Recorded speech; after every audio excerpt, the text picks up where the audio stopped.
자, 이번 시간에는 저희 3절 재무제표의 기초 14페이지의 내용 보도록 하겠습니다. 자, 일단 1번에 그 회계정보의 분석이라고 나와있는데 저희가 이제 3절에서는 이 재무제표를 직접 어떻게 만드는지 좀 약간 간략하게, 정식적인 방법은 아니고요. 간략하게 그 재무제표, 특히 재무상태표와 손익계산서가 어떻게 만들어지는지에 대해서 간략하게 조금 알아보려고 합니다. 자, 그래서 그 재무제표 만들기 위해서 일단 뭐부터 하셔야 되냐면 저희 어제 전 시간에 배우셨던 회계정보, 회계거래, 회계상의 거래를 이제 분석을 해보셔야 되는데요.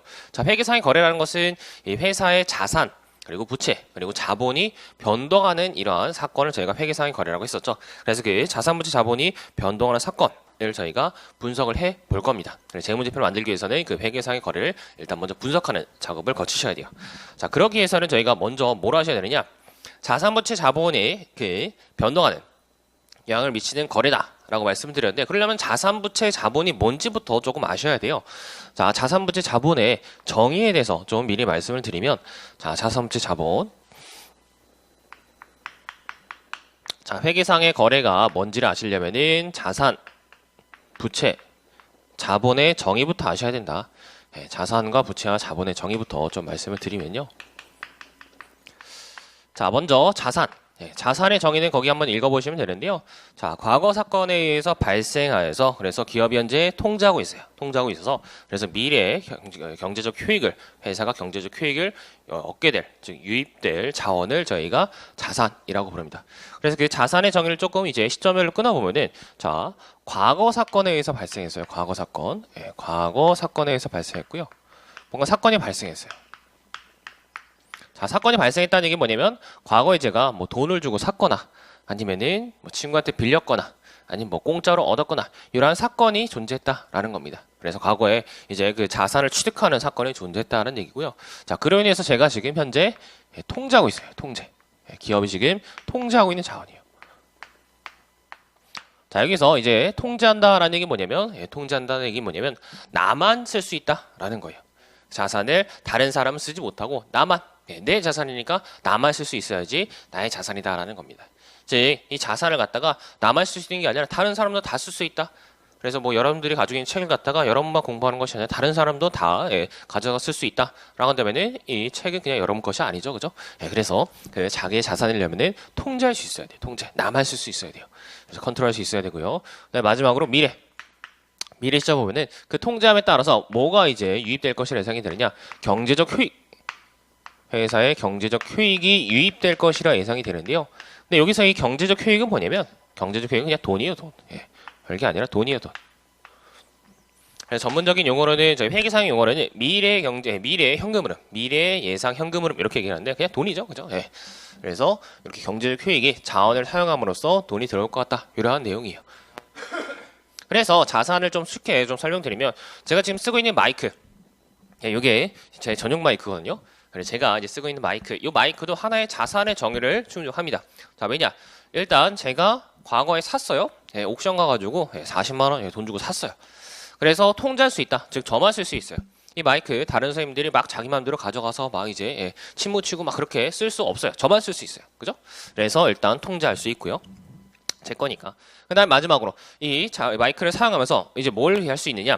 제가 돈을 벌 수 있죠. 열심히 강의를 해서 그래서 여러분들의 강의를 제공해드려서 그래서 제가 돈을 벌 수 있어요. 그래서 이 마이크를 통해서 강의를 해서 돈을 벌 수 있는 것이 기대가 된다. 그러면은 이 마이크는 자산의 정의를 충족한다라는 겁니다. 간단하죠, 그죠? 그래서 이 용어가 조금 어려워 보이긴 하지만 자산이라는 것은 그냥 자기가 가지고 있는 자원. 그래서 뭐 여러분들이 가지고 있는 돈이나 아니면은 책, 옷, 아니면 휴대폰, 뭐 이런 것들, 신발 이런 것들 모두가 다 자산이라고 보시면 돼요. 자, 다음에 부채. 자, 부채 보시면요. 부채는 자산의 정의와 반대예요. 자, 과거 사건에 의해서 발생했는데 지금 현재 부담하고 있는 의무예요. 그로 인해서 미래 경제적 효익이 유출되리라 예상되는 그 의무가 지금 부채라고 봅니다. 부채의 정의라고 보여요. 그래서 그 정의 한번 읽어보시면요. 과거 사건에 의해서 발생했어. 그래서 미래 경제적 효익을 갖는 자원이 기업으로부터 유출됨으로써 이행될 것이라 예상되는 현재 의무다라고 나와 있죠, 그죠? 그래서 부채는 그냥 빚 생각하시면 돼요. 그래서 과거에 뭐 여러분들이 친구한테 돈을 꿨다 이런 거. 그래서 돈을 꿨으면은 그 돈꾼 사건에 의해서 내가 미래에 갚아야 돼요. 미리 돈을 갚아야 되는 그러한 현재 의무를 저희가 부채라고 한다. 그래서 빚진 거다라고 생각하시면 됩니다. 자, 그래서 부채 정의도 뭐 크게 어렵진 않으실 거고요. 마지막으로 자본. 이게 자본의 정의가 가장 중요한데요. 뭐 중요하다기보다 여러분들이 좀 많이 오해를 많이 하세요. 자, 자본이라는 건 저희 지난 시간에 배웠다시피 이 자본이라는 것은 주주의 몫을 의미했죠. 주주의 몫, 그죠? 이 회사의 주인의 몫을 저희가 자본이라고 했었어요. 근데 그 주주의 몫은 어떻게 정해지느냐? 주주가 회사에 납입한 돈, 주주가 이 회사로부터 가져갈 수 있는 돈 이렇게 정해지는 것이 아니라 저희가 이 일상생활에서의 의미는 법적인 의미는 주주의 몫이지만 회계상에서는 이 자본이 어떻게 정의가 되냐면 단순히 자산에서 부채를 뺀 자녀 지분으로 자산에서 부채를 뺀 자녀 지분으로 결정이 돼요. 그래서 거기 읽어보시면은 기업의 자산에서 모든 부채를 뺀 차감한 후에 자녀 지분이라고 나와있죠. 그래서 그 자녀 지분 하나 동그라미 쳐주시고요. 자, 그래서 자본이라는 것은 자산에서 부채를 뺀 자녀 지분으로 정의가 된다. 왜 그런지 잠깐 회계상에서 왜 이런 정의를 내리는지 잠깐 생각해 보시면은 자, 회사에서 주주가 가져갈 수 있는 몫은 회사 전체, 회사 가지고 있는 전체 자산에서 먼저 빚을 다 갚은 다음에 그 다음에 나머지 부분을 이 회사의 주주가 가져갈 수 있어요. 그죠? 이 회사의 자산은 누구한테 먼저 청구권이냐? 누가 먼저 가져갈 수 있냐면 빚쟁이들이 먼저 가져갈 수 있다는 겁니다. 그리고 나서 나머지 남은 것을 주주가 가져갈 수 있다는 거예요. 이거 어떻게 생각하면은 그러면 이 주인은 아무 권리가 없는 거 아니냐라고 생각할 수 있는데 오히려 제가 방금 말씀드린 뉘앙스가 이 빚쟁이들한테 빚을 다 갚고 남은 것을 이 주주가 가져갈 수 있다라고 말씀드려 조금 부정적인 뉘앙스가 있지만 다르게 말해보면은 빚을 갚고 나서 남은 것은 몽땅 다 주인 차지다라고 이렇게 해석할 수도 있다라는 겁니다. 그래서 이렇게 빚을 갖고 나면은 나머지 것들은 모두 다 주주 것이다, 주인 것이다라고 해서 이 자본의 정의를 회계에서는 자본의 정의를 이렇게 자산 빼기 부채로 내리게 된다라는 거예요. 그래서 이렇게 자본이라는 건 언제나 자산 빼기 부채로 정의된다라는 거 이러한 개념을 조금 미리 이 회계 공부를 진행하시기 전에 미리 조금 확실하게 잡아두시면 될 것 같아요. 자, 그래서 이렇게 해서 자산 부채 자본의 정의를 보셨고요. 자, 이렇게 해서 이 자산부채 자본의 정의를 결정하셨고 그 다음에 이제 보실 내용은 3번 회계 등식에 대해서 보실 텐데요. 자, 회계 등식. 자, 회계 등식이라는 건 뭐냐면 이제 여기 나와 있는 자산과 부채와 자산부채 자본이 그 만족하는 자산부채 자본이 어떠한 관계를 갖고 있는지에 대해서 등식을 통해서 표현한 것이 바로 산식을 통해서 표현한 것이 바로 이 회계 등식이에요. 그래서 거기 좀 읽어보시면은 자, 회계 등식은 두 가지 종류가 있는데요. 자본 등식과 재무 상태표 등식의 두 가지 종류가 있다라고 나와 있습니다. 자본 등식은 뭐냐면 그 밑에 박스에 자본은 자산 빼기 부채 이렇게 나와 있죠, 그죠? 그래서 그 자본은 자산 빼기 부채 그게 바로 자본 등식이에요. 즉 자본의 정의를 나타내는 등식 이게 바로 자본 등식이에요. 근데 또 한 가지 등식은 재무 상태표 등식이라는 게 언급이 되죠. 재무 상태표 등식. 자, 근데 재무 상태표 등식은 뭐냐? 그냥 그 자본 등식에서 부채를 이렇게 반대편으로 넘긴 것이 바로 재무상태표 등식이에요.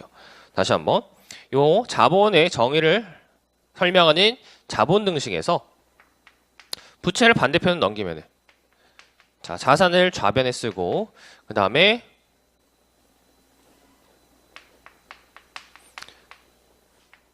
부채와 자본을 우변에 이렇게 써서요. 그래서 이렇게 해서 저희가 자산은 부채 플러스 자본이다 라고 표시하는 등식을 저희가 재무상태표 등식이라고 불러요. 재무상태표 등식. 그럼 왜 이렇게 자산의 부채 플러스 자본이라는 이렇게 등식을 따로 만들었느냐? 일단 이 자본 등식보다는 이게 조금 더 마이너스가 들어가는 것보다는 이 플러스로 그냥 쭉 써놓는 게 훨씬 더 보기 편해서 그런 것도 있고요. 그렇기 때문에 이 등식을 가지고 저희가 뭘 만드냐면은 전 시간에 배우셨던 재무상태표라는 것을 이 등식에 따라서 만들어요. 재무상태표. 자, 재무상태표는 뭐였냐면 저희 회사의 자산과 부채와 자본이 얼마나 있는지, 즉 재무상태가 어떠한 상태인지를 나타내는 표가 바로 재무상태표였어요. 그리고 재무상태표가 어떻게 표시되는지 잠깐만 좀 미리 보시면은 저희 뒤에 19페이지 가보시면요. 4절에 재무상태표와 손익계산서가 있는데요. 자, 4절에 재무상태표와 손익계산서. 자, 거기 그림 1-7에 MS 헤어의 재무상태표에서 이렇게 어떤 표가 하나 나와 있죠. 그죠? 재무상태표에서 왼쪽에 자산이 이렇게 들어가 있고 그다음 오른쪽에 부채와 자본을 이렇게 나눠서 표시를 하게 돼요. 그래서 재무상태표라는 것은 이 재무상태표 등식에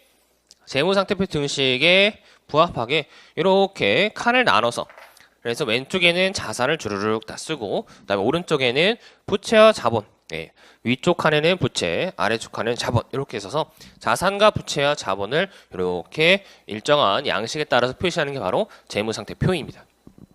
그래서 이 자산과 부채, 자본의 관계를 이렇게 같다라는 관계를 통해서 표시하게 되면은 보기도 좋고 그 다음에 검증도 쉽게 가능하기 때문에 저희가 이 재무상태표, 즉 회사의 자산과 부채와 자본을 그냥 뭐 쭉 나열하는 것이 아니라 이러한 표를 통해서 그래서 일정한 양식의 표를 통해서 보기 좋게 표시한다라고 생각하시면 돼요.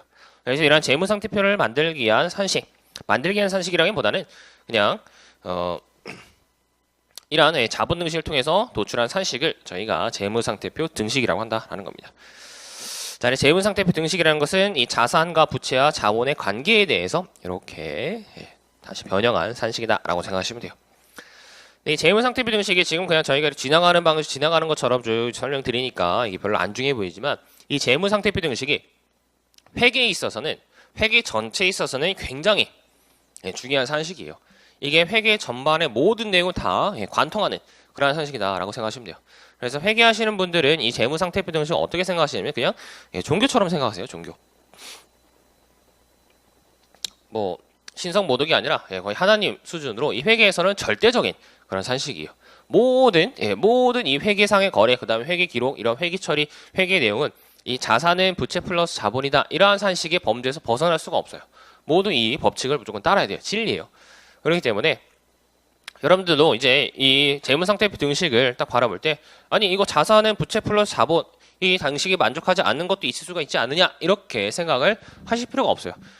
자산은 부채 플러스 자본이다. 이 등식을 만족하지 않는 거래나 아니면 회계 처리가 있다라고 한다면은 그거는 뭐 노벨상 감이에요. 뭐 노벨상은 아니지만 어쨌든 굉장히 그런 이례적인 사항은 있을 수가 없다. 그래서 이 등식은 무조건 만족한다라는 진리다라고 생각하시고 그냥 이에 대해서는 의심을 품지 마세요. 그죠?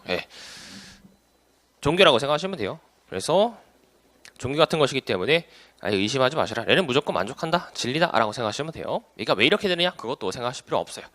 자, 그래서 저희가 이렇게 재무상태표 등식에 대해서 저희가 살펴봤고요.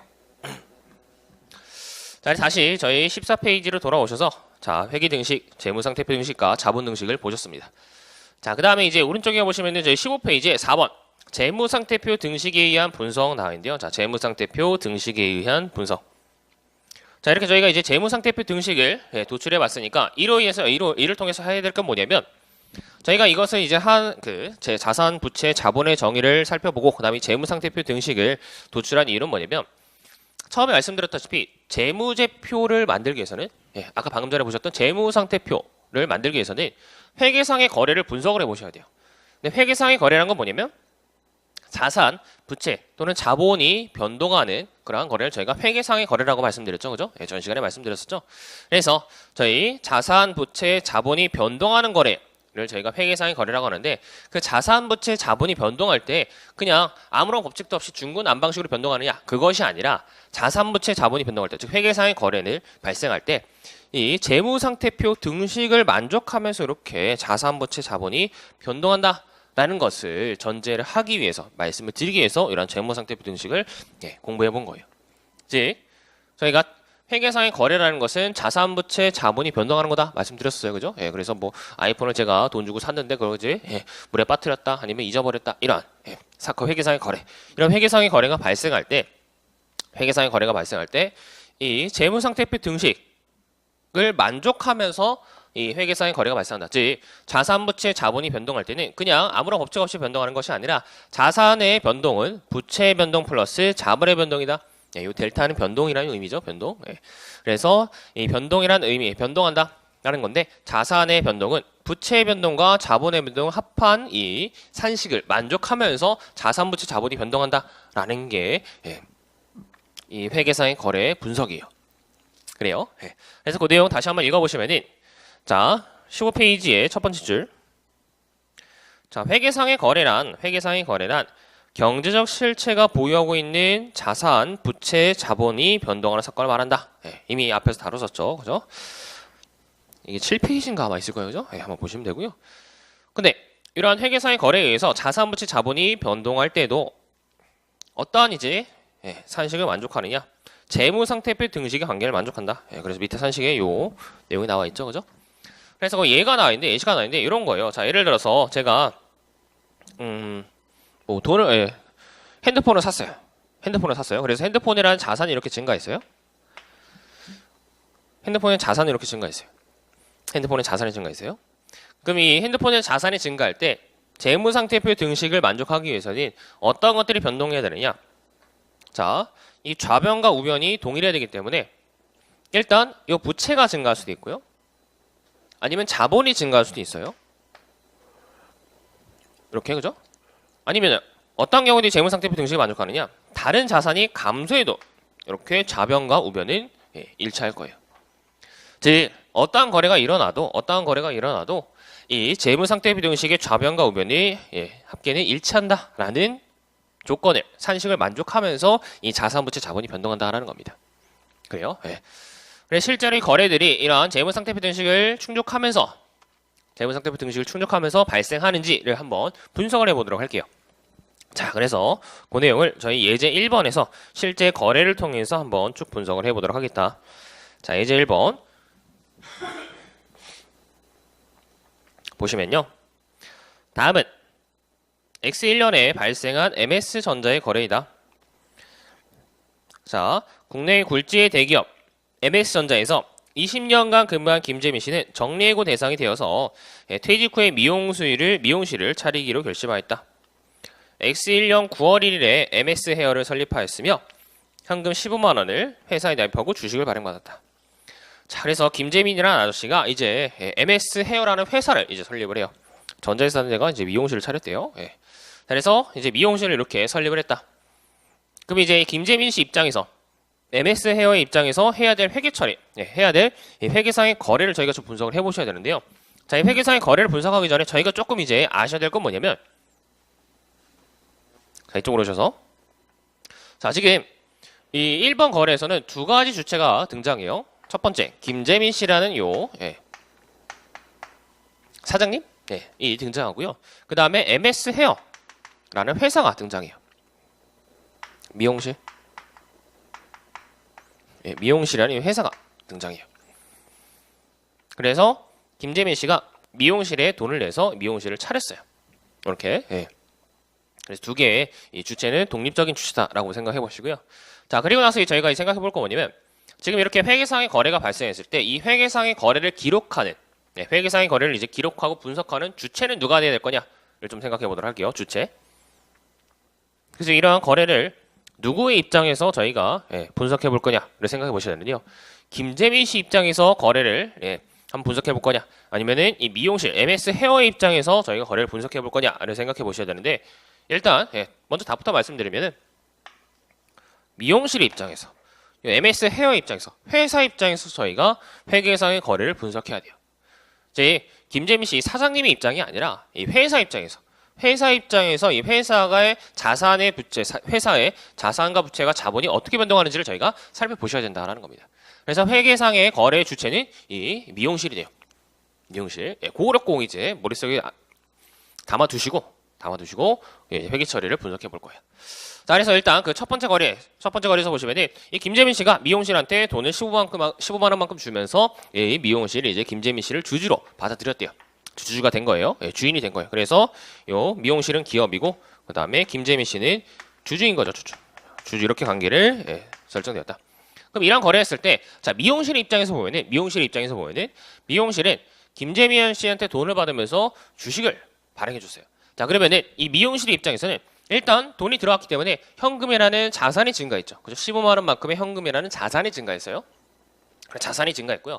그 다음에 김재민 씨라는 주주의 몫이 15만 원만큼 증가한 거예요. 즉 미용실 입장에서는 현금이라는 자산 15만 원 받았는데 그게 뭐 때문에 증가했느냐? 이 주주의 몫인 자본이 증가했기 때문에 자본을 증가시키면서 돈을 받았다. 이렇게 미용실 입장에서 거래를 분석해 볼 수 있다는 겁니다. 그죠? 예. 그래서 미용실 입장에서는 돈 받은 것이 주주의 몫이 증가한 것이다. 자본이 증가한 것이다. 이렇게 분석해 볼 수가 있어요. 그래서 그 내용을 여기다 이제 한번 쭉 써보면은 자, 써볼게요. 자, 재무상태표 등식 이렇게 한번 써보고 부채 플러스 자본 재무상태표 등식에 따라서 저희 거래를 한번 분석해 보도록 할게요. 자, 보시면 일단 첫 번째 회사에 돈이 들어왔다. 예. 현금이 증가했어요. 돈이 들어왔어요. 그래서 현금이 이렇게 15만 원만큼, 그죠? 첫 번째 거래에 의해서 15만 원만큼 증가하게 되었다. 자산이 증가했어요. 근데 그 반대편에 자산이 증가했으니까 다른 자산이 감소하거나 부채가 증가하거나 자본이 증가해야지 이 재무상태표 등식에 만족할 텐데, 근데 아까도 말씀드렸지만 이 자산이 증가하면서 기업 입장에서는 주주의 몫이 늘었구나, 주인님의 몫이 늘었구나 라고 해서 이 자본, 주주의 몫인 자본을 증가시켜 주시면 되겠다. 그래서 자본금이라는 명칭을 써서, 이 명칭은 중요치 않아요. 명칭은 저희 뒤에서 따로 배우실 거예요. 자본금을 명칭을 써서 이렇게 플러스 15만 원 써주시면 되겠다. 그죠? 예. 별 어려운 얘기가 아니죠, 그죠? 예. 자, 이렇게 보시면 되고요. 그 다음에 두 번째 거래부터 또 분석을 해보도록 할게요. 자, 거래 2번. X1년 9월 8일 MS에어는 의자와 드라이기 등 설비 자산을 8만 원에 구매하였다라고 나있는데요. 자, 9월 8일 MS에어가 의자와 드라이기 등 설비 자산, 자, 설비 자산이라는 자산을 이제 구매했대요. 그래서 8만 원에 구매했다라고 나는데, 자, 일단 설비 자산을 구매했으니까 자산이 증가할 거예요. 그래서 그 자산은 저희가 설비 자산이라는 명칭을 써서 자산에다가 이렇게 표시를 해줄게요. 설비, 의자, 드라이기디, 이런 것들. 설비를 8만 원치를 샀어요. 그럼 8만 원어치 설비가 이렇게 증가하겠죠. 8만 원어치 설비 증가. 자, 근데 여기서 이 8만 원치 설비가 증가하면서 이제 다른 현금이나 아니면은 다른 그 자산이나 부채, 그다음에 자본이 변동이 될 텐데, 근데 여기에 별다른 언급이 없으면은 이 설비를 뭘 주고 샀을 거냐, 그냥 공짜로 얻었을 거냐, 그건 아닐 거예요. 당연히 설비를 구매했다라고 돼 있으니까 설비를 돈 주고 샀겠죠, 그죠? 설비를 돈을 주고 사왔을 거다라는 겁니다. 그래서 얘기는 이 설비를 사면서 저희가 현금이 감소했을 거다라를 유추해 볼 수가 있어요, 그죠? 현금이 감소했을 거다. 설비를 돈 주고 샀으니까 이렇게 현금이라는 자산이 감소했을 거다. 그래서 회사 입장에서, MS의 입장에서 보면은 돈을 8만 원만큼 주면서 설비를 8만 원어치를 사오면은 설비라는 자산이 8만 원만큼 증가하고, 그다음에 현금이라는 자산이 8만 원만큼 나갔을 거다. 이렇게 저희가 거래를 분석해 볼 수 있다라는 겁니다. 그래서 또 역시 마찬가지로 2번 거래, 바로 2번 거래, 9월 8일의 거래에서도 이 재무상태표 등식이 만족하죠. 좌변의 합계와 우변의 합계는 이렇게 만족을 해요. 이런 식으로 분석해 보는 거예요. 자, 그 다음에 세 번째, X1년 9월 10일 MS에어는 왁스와 세럼, 에센스 등 소모품 15,000원어치를 외상으로 구매했다. 자, 외상으로 구매했대요. 자, 이번엔 외상으로 구매했대요. 자, 그래서 가로 3번. 자, 소모품이라는 그 자산이 있는데, 소모품이라는 자산이 있는데, 이 소모품이라는 자산을 15,000원 주고 이렇게 샀대요. 그래서 소모품 받아왔으니까 15,000원만큼의 자산이 증가해요.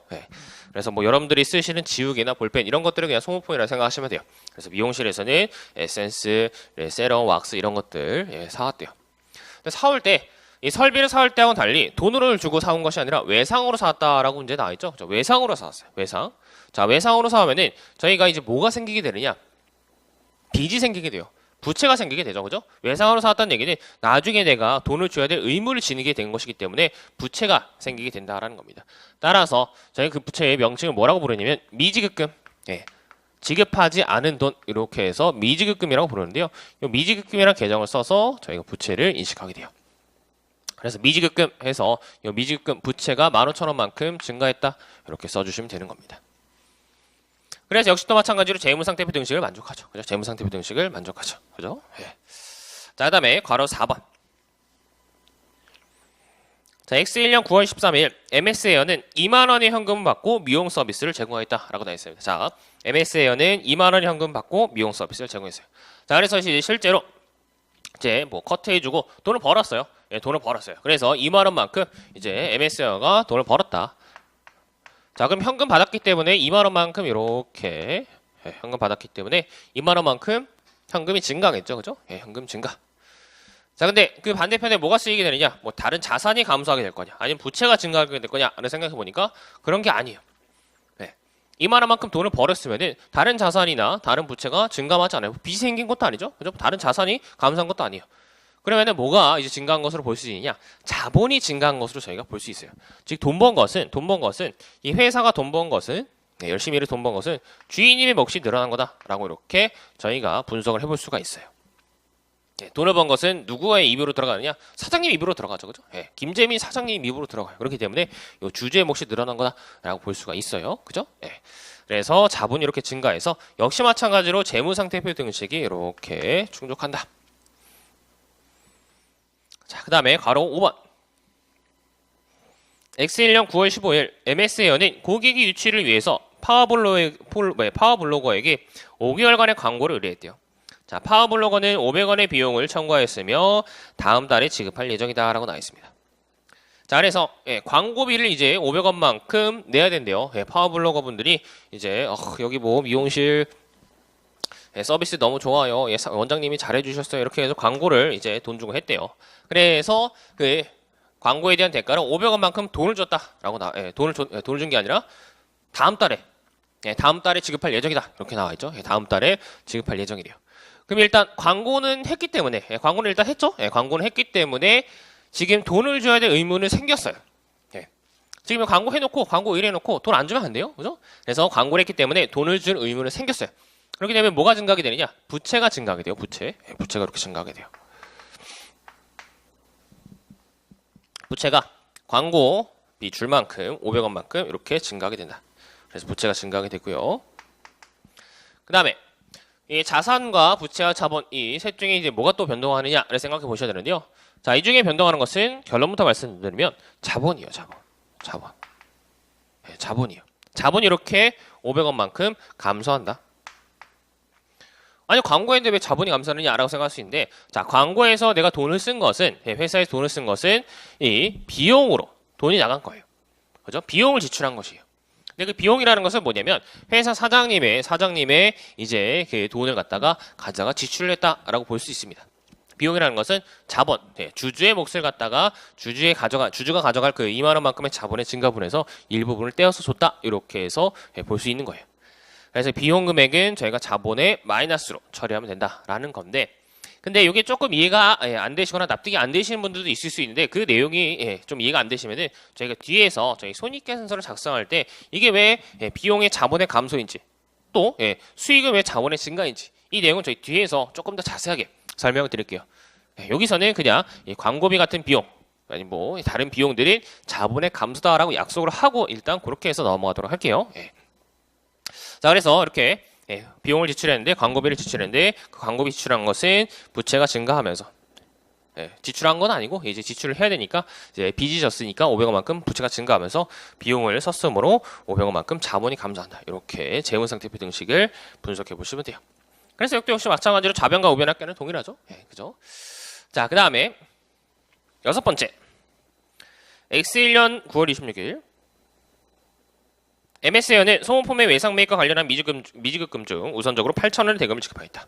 자, 아까 저희가 소모품 사면서 미지급금 요거 15,000원 빚졌어요. 그죠? 15,000원 빚졌는데 요 15,000원 어떻게 되냐? 8,000원만큼 외상 대금을 갚았대요. 그죠? 그래서 빚진 것을 이제 외상 대금을 돈을 줬어요. 그럼 일단 이제 미용실 입장에서는 회사 입장에서는 8,000원만큼 돈이 나갔죠. 8,000원만큼 돈이 나갔어요. 그렇다는 얘기는 자산이 감소했다. 자산이 8,000원만큼 이렇게 현금이 감소했다라고 분석할 수가 있어요. 그죠? 이건 당연한 거고요. 근데 제가 이제 그 미지급금 빚을 갚으면은 뭐도 감소하게 되느냐? 당연히 이 빚도 감소하게 되죠. 그죠? 빚을 갚았으니까 빚도 이제 부채도 이제 청산이 되어서 부채도 감소하게 돼요. 그래서 이 미지급금이라는 부채도 저희가 이렇게 감소하게 된다. 8,000원 마이너스. 그래서 역시 마찬가지로 저희가 이렇게 재무상태표 등식을 충족한다. 좌변에 마이너스 8,000원, 우변에 마이너스 8,000원. 그죠? 자, 이렇게 보시면 되고요. 그 다음에 7번째. X1년 9월 29일 MS에어는 소속 미용사들에게 급여 4,000원을 현금으로 지급하였다. 자, 괄호 7번. 자, 미용사분들한테 월급 줬대요. 자, 월급. 그럼 월급 주면 일단 돈이 나가죠. 그래서 현금이 4,000원만큼 감소하고요. 현금이란 자산이 4,000원만큼 감소하고, 그다음에 아까도 말씀드렸다시피 비용. 회사에서 비용이 발생한 것은 누구의 몫의 감소로 오르냐? 주주의 몫의 감소로 본다. 주주의 자본이 감소된 것으로 본다라고 말씀드렸죠. 그래서 광고비 촬영과 마찬가지로 이 종업원분들한테 급여를 준 것은 회사의 비용이므로 이렇게 저희가 4,000원만큼 주주의 몫을 차감하게 돼요. 그래요? 네.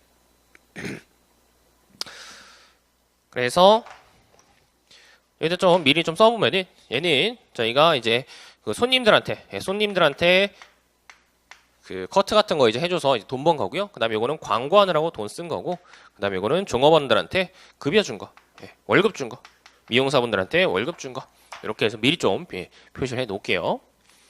자, 이렇게 해서 7번 거래도 역시 마찬가지로 재무상태표 등식을 만족하고요. 네, 마지막으로 8번. 자, X1년 9월 30일 김재미 씨는 MSA로부터 현금 5,000원을 배당의 명목으로 인출했다. 자, 현금 5,000원을 배당의 명목으로 인출했대요. 자, 8번. 현금 5,000원을 인출했다. 그럼 일단 현금을 이제 김재미 씨 주주가 가져갔기 때문에 회사 입장에서는 현금이 5,000원만큼 감소해요. 그죠? 자, 근데 여기 지금 다른 자산부채 자본을 보시면은 지금 김재민 씨라는 주주가 회사로부터 5,000원만큼을 가져갔다는 얘기는 이 MS예요. 회사의 입장에서는 그만큼 주주의 몫을 떼어준 것이기 때문에, 주주가 회사에 대해서 가지고 있는 그 몫을 주주한테 떼어준 것이기 때문에 회사 입장에서 보면 주주의 몫이 감소해서 이렇게 자본의 감소로, 자본의 감소로 처리를 할 수가 있어요. 자본의 감소로 처리를 할 수가 있다. 이건 뭘 생각해 보시면 되냐면, 자, 이쪽으로 오셔서 자, 아까 처음에 김재민 씨가 이렇게 미용실을 설립할 때 15만 원만큼 내서 이 미용실을 차렸어요. 그럼 김재민 씨 입장에서 또는 미용실 입장에서 이 김재민 씨의 미용실에 대한 지분은, 저희 김재민 씨가 미용실에 대해서 가지고 있는 그 지분은 15만 원어치예요. 그죠? 15만 원어치. 그래서 15만 원어치를 저희가 자본으로 표시를 했었는데, 근데 중간에 김재민 씨가 어떻게 했느냐? 5,000원만큼의 미용실에 대해서 가지고 있는 5,000만 원만큼의 지분은 이렇게 다시 김재민 씨가 뽑아갔어요. 그럼 미용실 입장에서는 이 15만 원만큼의 기존에 가지고 있던 김재민 씨의 지분 중에서 5천 원만큼을 김재민 씨한테 되돌려줬기 때문에 그만큼 김재민 씨가 가져갈 수 있는 몫이 줄어들겠죠. 그죠? 자본이 줄어들게 돼요. 그래서 저희가 이 김재민 씨가 가져간 5천 원만큼의 금액을 이렇게 마이너스로, 자본의 마이너스로 처리한다는 겁니다. 그래서 현금 5천 원 나가면서 자본이 5천 원만큼 감소해서, 그래서 재무상태표 등식이 역시 마찬가지로 만족한다. 그래서 저희가 이 재무상태표 등식을 만족하는지 여부를, 이 회계상의 거래가 재무상태표 등식을 만족하는지 여부를 쭉 한번 살펴봤어요. 그래서 그 내용이 저희 뒤에 쭈르륵 이제 해답이 나와 있으니까 한번 쭉 읽어보시면 될 것 같고요. 그 다음에 자, 물음 2번도 있는데요. 자, 물음 2번 보시면은 상기 거래를 모두 반영한 후 X1년 9월 30일 현재 MS에어의 자산부채 및 자본 잔액을 계산하시오. 자, 이렇게 해서 저희가 이제 쭉 거래를 9월 1일부터 9월 30일까지 쭉 했어요. 그죠? 그 가로 1번부터 가로 8번까지 자료 보시면은 날짜가 쭈르륵 적혀 있는데, 이 9월 1일부터 9월 30일까지 한 달 동안 거래를 쭈르륵 했어요. 그리고 나서 이제 저희가 이런 거래를 하고 한 다음에, 거래를 완료한 이후에 이 회사의 자산과 그다음에 부채와 그다음에 자본, 자산, 부채, 자본의 잔액이 얼마가 되는지를 이제 물어보고 있는데요. 자, 잔액이 얼마나 있느냐? 9월 30일 현재 이렇게 거래가 끝나고 나서 9월 30일 아래에 잔액이 얼마나 있느냐를 이제 계산하시면 되는데, 그 잔액은 어떻게 계산하시면 되냐면 그냥 간단해요. 여기 있는 숫자를 다 더하시면 되죠. 그래서 여기 있는 숫자를 그냥 다 더하시면 돼요. 그래서 현금의 잔액이 얼마냐라고 한다면은 여기 일단 이 9월 1일에 15만 원만큼 생겼다가 8만 원만큼 돈 썼고 2만 원만큼 다시 돈 벌었고 그다음에 8천 원, 4천 원, 5천 원씩 돈 썼다라고 해서 이 변동 금액들을 쭉 더하시면은 그 9월 30일에 잔액이 남아있는 금액을 계산할 수 있다라는 겁니다. 계산해 보시면은 현금의 잔액은 이렇게 해서 7만 3천 원 계산이 될 거고요. 자, 설비는 한번 8만 원만큼 증가하고 변동한 게 없으니까 8만 원 그대로 설비의 잔액이 남아 있을 거예요. 소모품도 역시 마찬가지죠. 소모품도 이렇게 15,000원. 그 다음에 미지급금. 자, 미지급금은 원래 빚이 15,000원만큼 생겼다가 기말이 되어서 중간에 이렇게 8,000원만 갚았죠. 그래서 이게 얼마인가 하면 암산이 안 되네요. 7,500원? 자, 7,500원. 네, 7,500원이 이렇게 남게 되고요.